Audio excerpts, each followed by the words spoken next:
variação da entalpia nas mudanças de estado físico, ela leva em consideração a questão, né, das reações exotérmicas e endotérmicas, tá? Por quê? Porque, por exemplo, na fusão do gelo, nós temos o gelo no seu estado sólido. Para que ele passe para o estado líquido, ele tem que absorver energia, ele absorve calor e por isso ele passa do estado sólido para o estado líquido. A mesma coisa acontece quando ele está no estado líquido. Ele vai absorver calor e vai passar para o estado gasoso, tá, pessoal? Então a mudança do estado sólido para o líquido e do líquido para o gasoso necessita do quê? De absorção de energia, absorção de calor. E por isso, pessoal, isso aqui vai ser um processo endotérmico. Então todo o processo de absorção de energia vai ser sempre um processo endotérmico, tá? Endotérmico, beleza? Então vamos lá.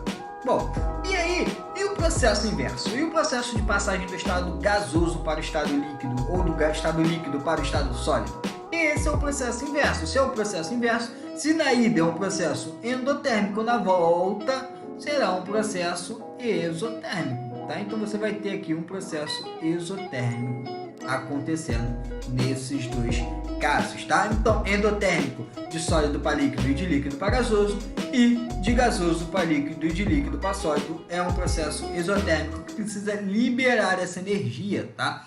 Nesse processo de liberação de energia é para fazer com que as moléculas tendem a ficarem mais próximas umas das outras para que possam chegar no estado líquido e mais próximas ainda para estar no estado sólido, tá? Esse processo de liberação e absorção de energia está muito envolvido com isso. Então, por exemplo, no estado sólido as moléculas tendem a estar mais juntas.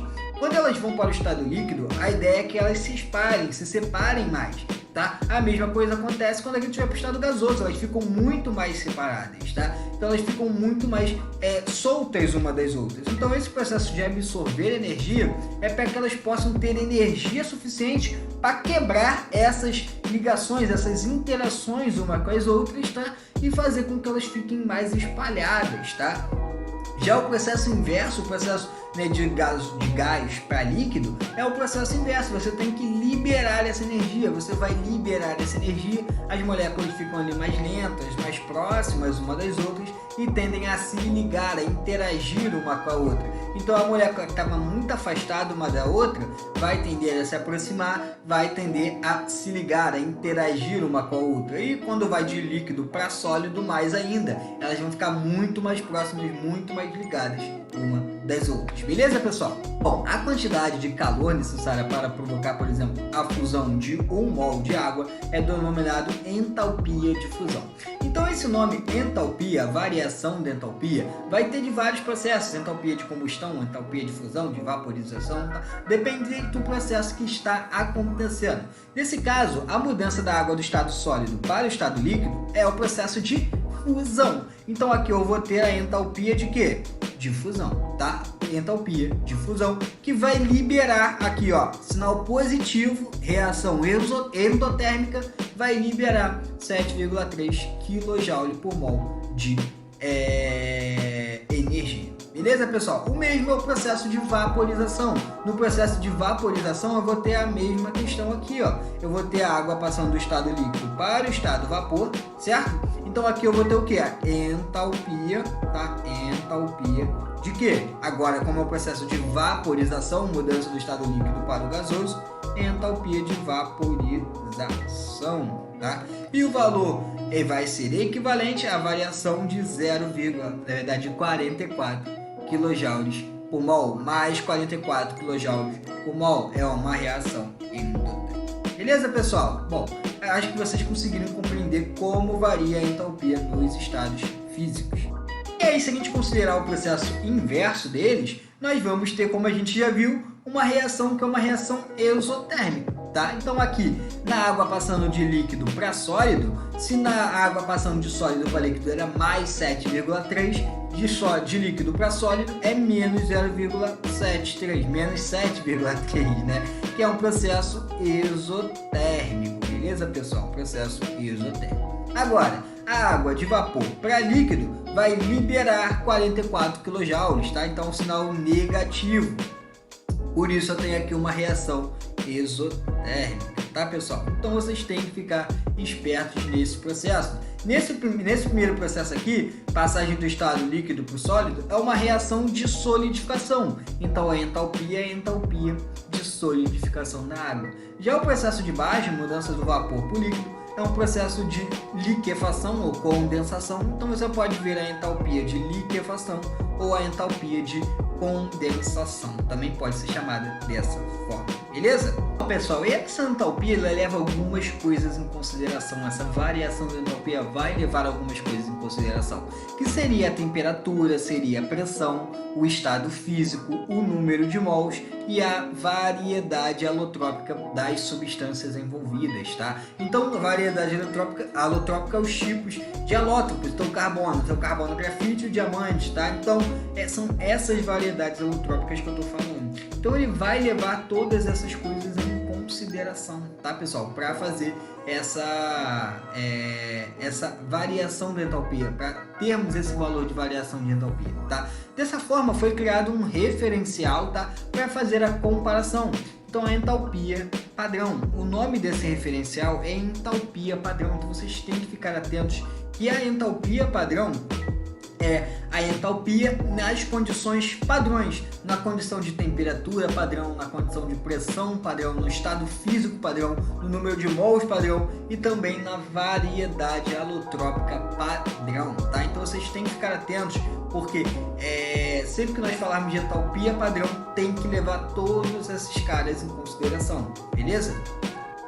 Bom, pessoal, quando falamos da forma padrão, do estado padrão, nós vamos falar de 1 atm de pressão. Então aqui nós temos pressão igual a 1 atm, tá? E aqui temperatura igual a 25 graus Celsius, tá? Em graus Celsius, pessoal. Se for em Kelvin, é só somar 273, tá? Que aí você tem a temperatura em Kelvin, beleza, pessoal? E um outro ponto importante é que essa substância tem que estar na sua forma mais estável, ou seja, na sua forma holotrópica mais estável. Então, por exemplo, o carbono. O carbono tem duas formas alotrópicas, carbono diamante e carbono grafite. Qual dessas formas é a forma mais estável? Tenho certeza que você respondeu aí que é a forma do grafite. O carbono grafite é encontrado em maior quantidade na natureza. E estar em maior quantidade na natureza significa que ele é a forma mais estável, tá? A variedade alotrópica mais estável é o carbono grafite. O oxigênio, por exemplo, nós temos O2 e O3. O oxigênio, o O2, ele é o mais estável, ele é que está em maior quantidade, ele é a forma holotrópica mais estável. O O3 é o ozônio, não está em tanta quantidade, tá? Então por isso o O2 é a forma holotrópica mais estável, beleza? E a gente representa essa variação, essa entalpia padrão com esse Ozinho, com esse zerinho aqui em cima. Então se eu fosse botar a variação da entalpia, seria o delta da variação igual delta H 0 seria a variação da entalpia padrão, beleza? Bom, pessoal, e ficou definido que toda substância simples no estado padrão e na forma holotrópica mais estável vai ter entalpia igual a 0, tá? Eu escrevi isso aqui para vocês, ó. Toda substância simples no estado padrão, tá? Tem que estar no estado padrão, se não tiver não vale, tá? Estado padrão você tem que lembrar que a temperatura igual a 25 graus Celsius e a pressão igual a 1 atm, tá, pessoal?